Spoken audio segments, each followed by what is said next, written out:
Ito guys, magigisa tayo ng gulay. Ano, may mainit na yung mantika natin sa kawali. Isawon natin.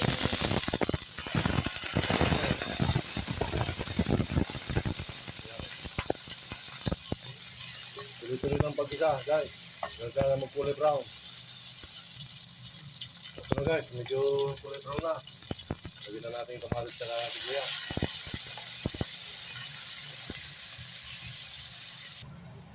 Lalagay tayo ng bagong guys. Ayan. Yun. Sarap-sarap yan. Sige tayo ng kalabasa.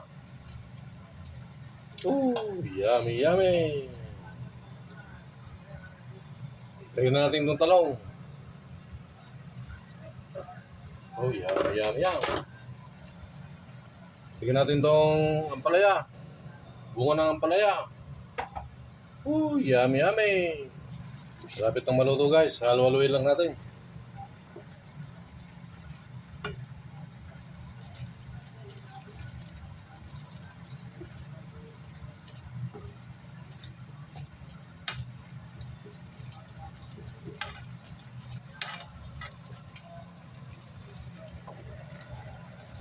Ilagay na rin natin yung sabit dokong.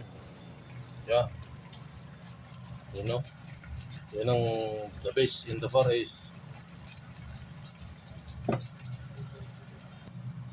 Ito na yung ginisang gulay natin guys. Tikman natin. Itong sabit dokong masarap to. Yan.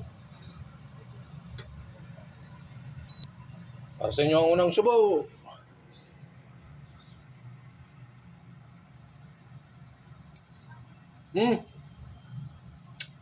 Grabe. Masarap. Mapapadami na naman yung kanin ko dito. Kaya guys. Tara na.